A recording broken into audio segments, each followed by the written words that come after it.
Well, we've certainly had worse days at the office.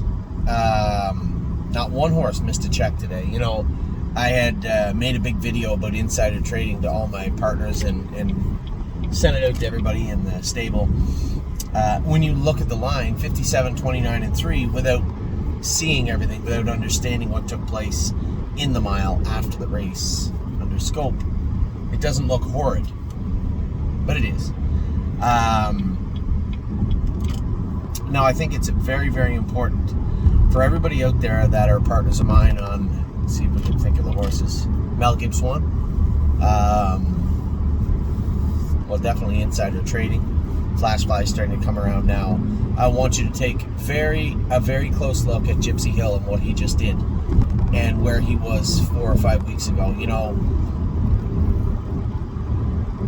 the day I qualified that horse at Northfield, I thought he was absolutely horrible. And I mean horrible. And then when I tried to qualify him at the Meadows a week later, I thought he was every bit as bad. I wasn't certain we could get him qualified as is. A little bit tired. And it wasn't until we made those changes and I even warmed him up the next week before the qualifiers. At that point, when I warmed him up, much better. And then in the qualifier, felt great. His first race, he raced good. Second race, good. Tonight, very good. Still, not even scratching the surface. It's a much better horse than even what you saw. Where's that light coming from? Than even what you saw tonight. Ear hood on. You know, you're going to see the best of Gypsy Hill is well in front of him. Of that, I can guarantee you. So let's rewind to the start. Irresistible, insider trading, 5th. Bled a little bit today. Was not comfortable on the track. Gonna go on antibiotics, clean that throat up, lungs up. I want to believe that her bleeding stems from slipping and struggling in footwear, almost the exact same footwear that Gypsy Hill has on tonight. Almost the same.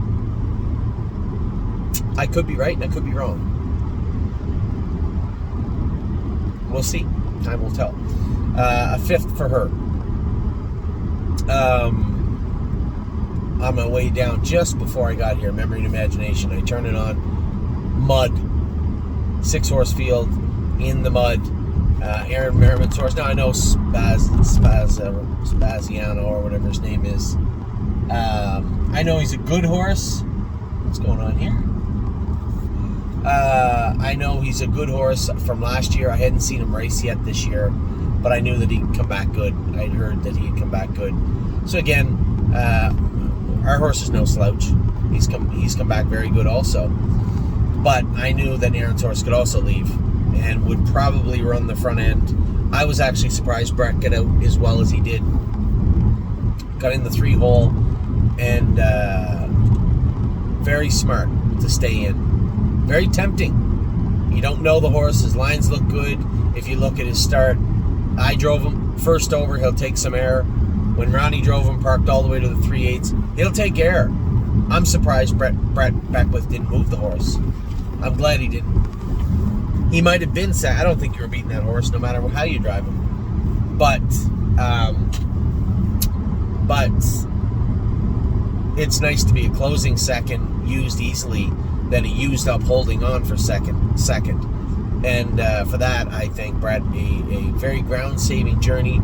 I would have not rolled the dice to the left of Andy Miller.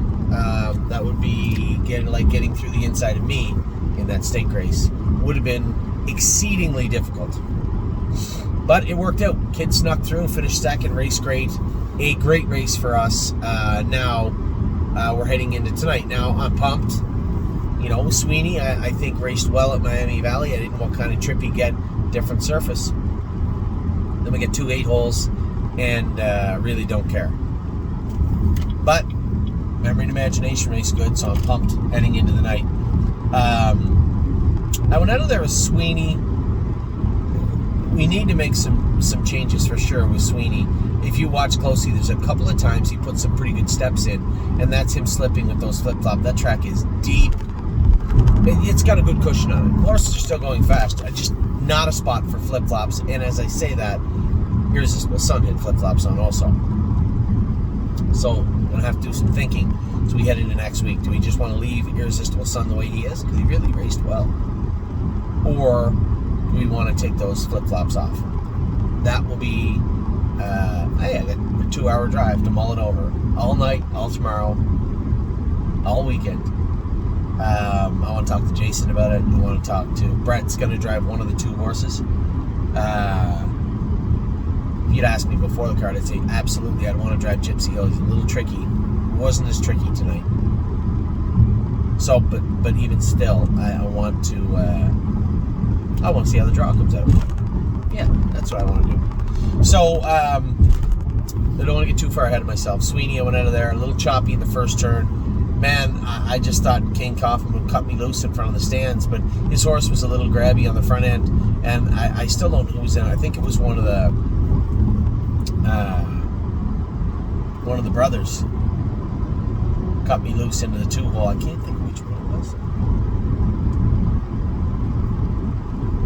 Oh yeah, I knew it was.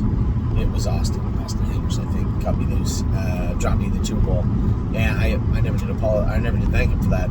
I don't know how I get in the 2-hole. I know I looked. I said there's a big hole there. I'd rather be in that hole than parked out here on the outside. I think I'm just going to try and go in there. We just snuck in. We just snuck into the 2-hole, coming to the 3/8 now. Of course, I'm certain that I believe it was Austin. He could have filled the hole up if he had gone to the whip. Maybe I'm wrong. I never did actually watch the replay at that point where I get in the hole. But I'm glad I get in. Now around the last turn, I thought I was going to get a run at them. But when I really let Sweeney out, that's when you get out of gear again. First turn when I was advancing, last turn when I was attempting to advance, that's when he get out of gear. Now you can say he hit his elbows. It's very possible. But when I looked down, scoring down, and saw how deep the track was, I knew we were going to be in trouble with the flip-flops. A decent 5th, and I know I'm going to get an email tomorrow from Joel saying, I just don't know if he's good enough to race with us. Joel, he's a nice colt. He raced good at Miami Valley, trotted 56. The track was hard as a rock. He was slipping tonight.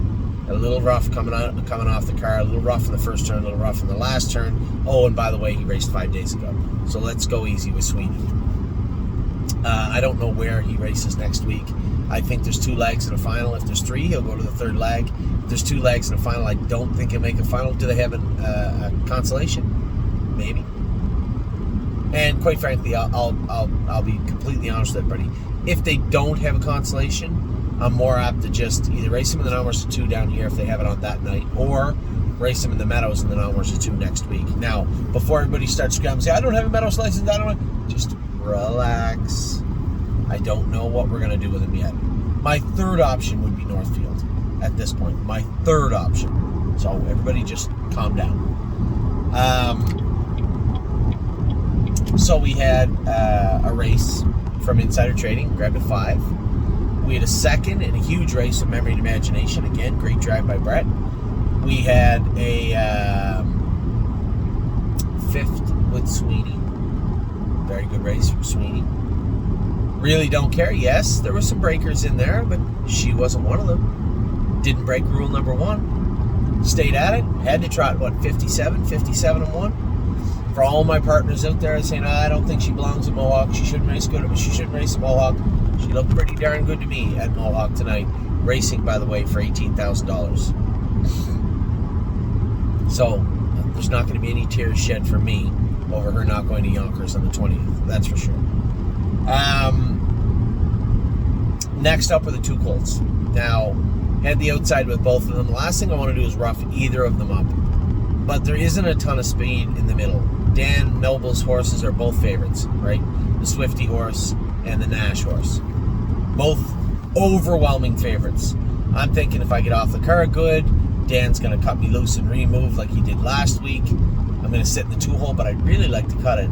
I crossed over, and Dan wasn't there. I knew Brett was behind me, I believe. Or no, Brett dropped in the 2-hole. No, Brett was behind me. So as we come in front of the grandstand, I'm not walking them, but I am backing in a little bit. I'm thinking as I get further down the stretch, geez, if he doesn't come by now, I'm not letting him go. If he doesn't come by now, I'm not letting him go. But I'm not letting him go. And as he came in the middle of the turn, kind of quick at me, I'm like, he's going to trot right by me. You know what? Don't worry about it. Let him trot by. You're not done. No big deal. Halfway down the backstretch, the Swifty horse kind of hanging out there. Now, part of me believes I should have just went 28.57, 126, and come and get me. But it is the start of the year. I'm going to try and rest them whenever I can. And this is the one time where I think maybe that did cost us. But unapologetically, I believe that may have been what cost us the race. So we go 59 apiece, 27-3 down the backstretch. At this point, I'm only worried about the Swifty horse. I don't care about the horses in behind. On paper, even the horse, when you go back and look at the program, has a mark of 2-2 and has only beaten 2 minutes a couple of times. And that was 59. Well, a hell of a mile. That was Ty Lloyd's horse. We shipped the horse down there for him. So anyway, congratulations to Ty. His horse raced good. I had no concerns with the horse in behind me. I kicked the earplugs out in the middle of the turn. I just wanted to just slam the door on Dan's horse and put the last nail in his coffin, so to speak. I don't want him getting any closer. And Chris Page ducked into the pass lane and beat me fair and square.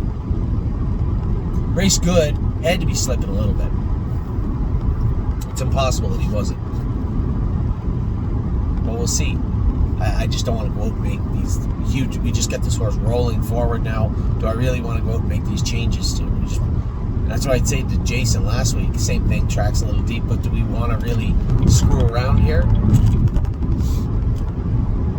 Now, also after the race, I noticed that Dan was a little miffed. Was he mad at his horse? Was he mad at the drive? Was he mad at me?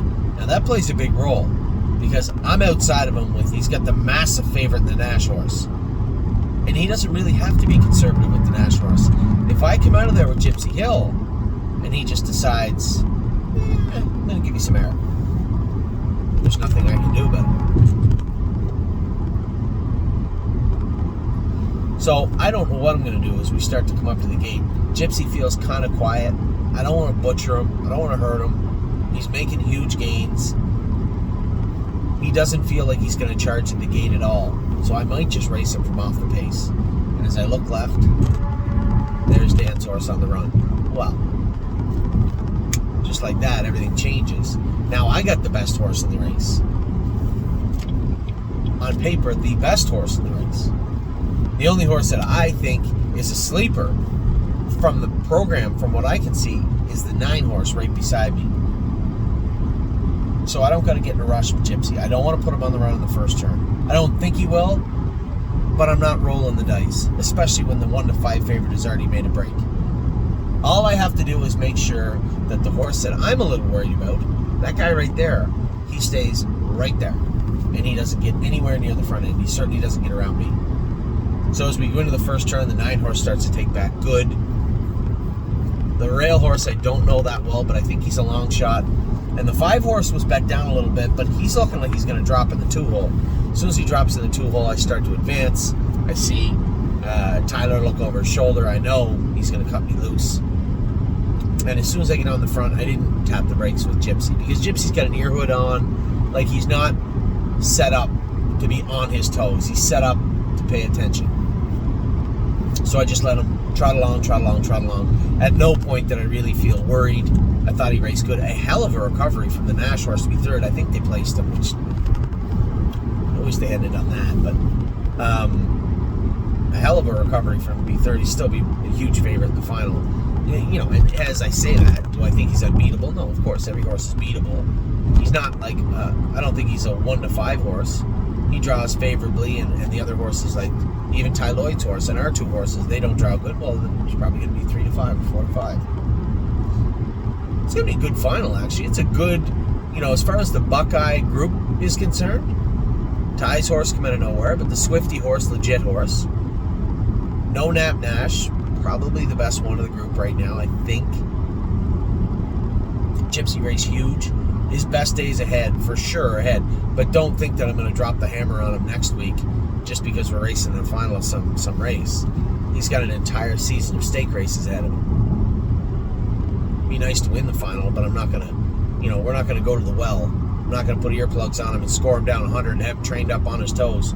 No, I'm happy with the way Gypsy Hill looks right now. Happy with the way he looks, and I like to keep him just the way he is for now.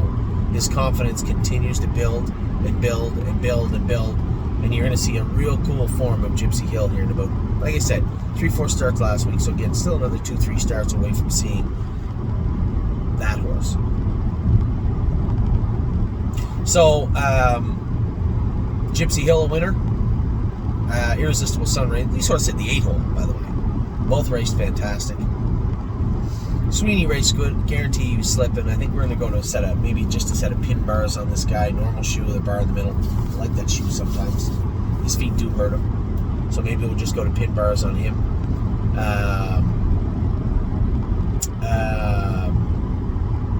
A lot of changes to make on insider trading.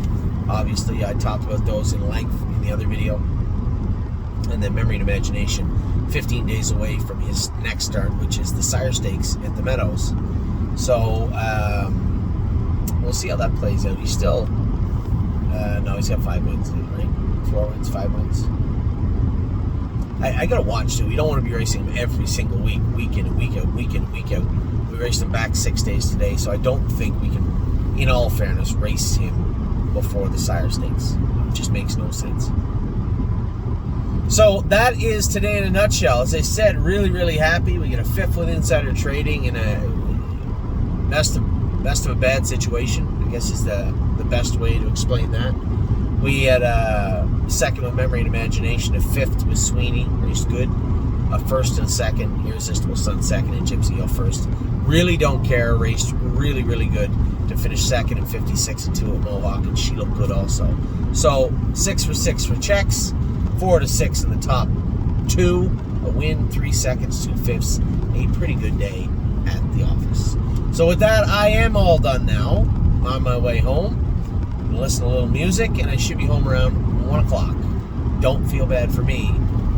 Lauren and Jason are a good hour and a bit behind me, minimum. So, feel bad for them. I will talk to you all tomorrow. Have a wonderful rest of your night. You got 45 minutes left of it. Take care.